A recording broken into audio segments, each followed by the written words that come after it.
Bismillahirrahmanirrahim. Assalamualaikum warahmatullahi wabarakatuh.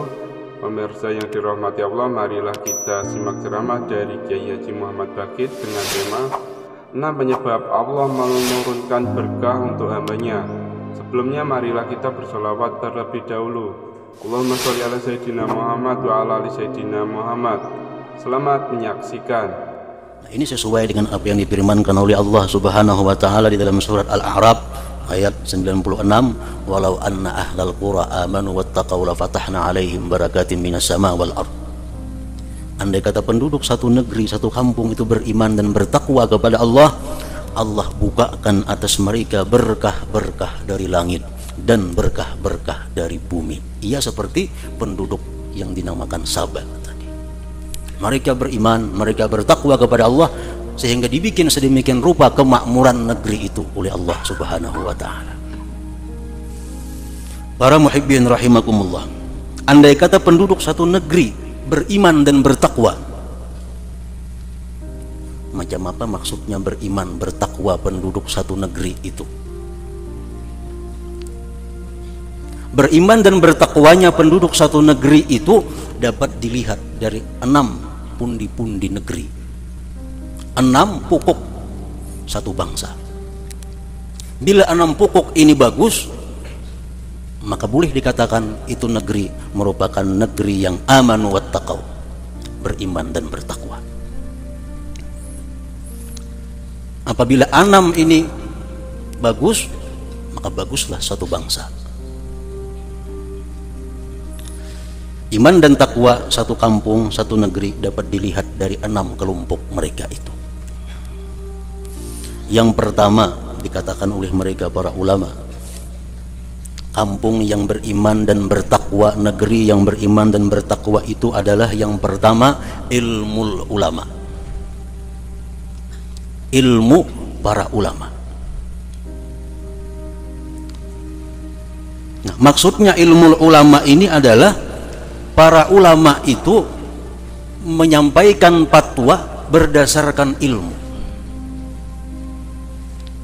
Para ulama menjelaskan hukum, menguraikan hukum berdasarkan ilmu. Nah, ini pertama adalah ilmu ulama. Apabila ulama-ulama itu sudah mengeluarkan fatwa, ulama-ulama sudah mengeluarkan hukum, kada berdasar ilmu, berdasar hawa nafsu, berdasar pendapat seorang, ini satu tanda kehancuran satu negeri. Hukum itu dengan kira-kira. Kenapa? Karena kira-kira, karena kada punya dasar ilmu. Ada orang bertakon macam ini, boleh lah Tuan Guru. Kira-kira kada boleh, kira-kira. Kalau ulama macam ini, kada akan ada kampung yang beriman dan bertakwa. Pertama ilmu ulama, ilmunya para ulama. Jadi ulama itu memberikan fatwa berdasarkan ilmu. Kalau kada tahu, bapadah la adri, kada tahu. Jangan ada kira-kira. Ilmu ulama. Yang kedua, pengertian ilmu ulama itu adalah ulama itu mengajarkan ilmu kepada masyarakat, kepada rakyat satu negeri, ilmu yang bermanfaat bagi mereka. Jangan mengajarkan ilmu yang membawa kemudaratan kepada mereka, membawa kepada kesesatan bagi mereka rakyat. Ilmu sama lawan ubat. Kada samuan ubat itu baik untuk semua orang. Nah, sama ilmu. Ada ubat yang bagus diminum baik ke anak-anak sampai orang tua, nang sigar nang garing baik minum ubat. Ada ubatnya itu. Macam vitamin umpamanya. Nah, ilmu pun ada juga yang bisa disebarkan, yang bisa diterima oleh anak-anak sampai orang tua. Nah, jadi ulama ini memberikan ilmu mesti sesuai dengan yang menerimanya. Jangan sembarang mengajarkan ilmu kalau belum tahu yang menerima ini orangnya, persiapannya, dasarnya macam apa. Ada ungkapan daripada para ulama dahulu mengatakan, man tasawwafa wa la tafaqqaha faqad tazandaqa. Barang siapa yang mempunyai tasawuf tapi tidak cukup ilmu fikihnya, itu bisa mengakibatkan zindik seseorang. Padahal ilmu tasawuf ilmu yang baik, ilmu nang kada salah, tapi karena salah memberikannya kepada orang yang belum cukup fikihnya, akhirnya jadi zindik, akhirnya menjadi murtad. Nah sama ubat kakanakan nang halus nang umur 2-3 tahun diberi ubat budrik 2 biji sekali minum.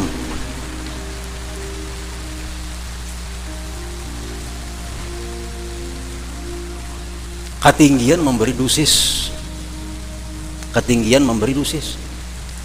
Maka bila sudah ketinggian memberi dosis ini, obat ngerandah kalau kabalnya kada mampan lagi. Orang tuh mahir diberi obat yang tinggi-tinggi dosisnya, diberi obat ngerandah kada mampan lagi nya. Mahir minum nang amoksigen 500 mili minumannya, diberi 2,5 kada mampan lagi. Nah sama orang nang mengaji ilmu tinggi badahulu, lajari pikir kada menerima lagi nya. Kada menerima lagi ilmu yang bicara Allah Ta'ala, bicara Tuhan, lajari rukun sembahyang, lajari kada menerimanya. Kenapa? Ketinggian berdahulu. Nah jadi ulama, maksudnya ilmu ulama ini adalah memberikan ilmu yang bermanfaat kepada rakyat, kepada masyarakatnya. Pertama ilmu ulama. Kalau sudah ulama ini menyebarkan ilmu yang bermanfaat, ulama berfatwa sesuai dengan ilmu, berarti 1 tiang dari 6 tiang negara ini bagus. 1 pondasi dari 6 pondasi negara bagus. Yang kedua adalah adlul umara, adilnya pemerintah, adilnya para pejabat-pejabat kita, baik pejabat yang di legislatif, DPR, atau pejabat yang di eksekutif, bupati, baik yang di yudikatif, polisi, sampai hakimnya. Adlul umara, adil. Pengertian adil secara umum adalah mengutamakan kepentingan masyarakat, mengutamakan kepentingan rakyat daripada kepentingan pribadi. Secara umum arti adil itu. Jadi bila umara-umara ini pikirannya menyejahterakan rakyat lebih utama daripada menyejahterakan pribadi dan keluarga, ini umara ngarannya adil. Nah kalau demikian, 1 pondasi sudah bagus kita miliki, 1 tiang negeri sudah bagus kita miliki.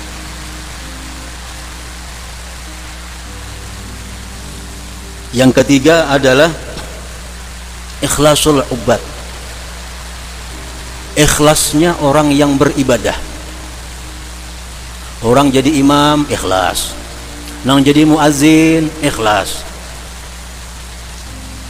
nang tukang ceramah ikhlas, nang sosial ikhlas. Sosial bebari orang ikhlas, kada bermusim. Ada orang sosial bermusim, bila musim hendak pilkada lalu sosial aja kasih tuh amari mahmur duit. Mudahan ikhlas nih tuh, bila hendak bercalon jadi DPR kasih tuh kamari mahmur duit. Amunnya ikhlas bagus, amunnya kada ikhlas ini merusak bangsa. Salah satu pondasi bangsa kita rusak. Ikhlasul ubad, ikhlasnya orang yang beribadah, ikhlas. Yang keempat amanatut tujar, amanahnya pengusaha, pedagang, amanah, jujur, dipercaya. Menjual beras jangan bercampur, sebalik beras unus dicampur salitar lawan beras ir, kada kantara kada diuplus 20 liter bensin, salitar minyak gas campurannya. Bila macam ini kada akan termasuk amanu wattaqau. Nah, pengusaha yang jujur. Yang kelima, sidqul ajir, benarnya pegawai, benarnya buruh. Kadang-kadang atasan tuh baik, yang di bawah ini menghantam habis-habisan. Bawahannya ini nah, lurah bagus, stafnya ini menghantam bano. Contohnya kayak itu. Nah, sidqul ajir, pegawai nang benar. Yang keenam, iffatun nisa, perempuan-perempuannya sangat menjaga kehormatan dirinya. Bila enam itu ada di satu negeri, maka negeri ini disebut amanu wattaqau, mereka beriman dan bertakwa. Bila negeri itu beriman bertakwa, Allah menjanjikan dengan pasti la fatahna. Kita mengaji ilmu nahu, tulam la fatahna, sungguh ujar Tuhan, pasti kami bukakan barakatim minas sama wal ar, barakah daripada langit, hujan yang membawa kemakmuran, bukan hujan yang membawa bencana. Barakah dari bumi, keluaran emas, perak, segala macam, membawa kepada kemakmuran rakyat. La fatahna alaihim barakatim minas sama. Kadari sulitnya hidup di satu negeri, macam bubuhan Sabah tadi. Asalkan 6 pokok bangsa tadi bagus, ulamanya, umaranya, orang yang beribadahnya, pengusahanya, pegawainya, perempuannya.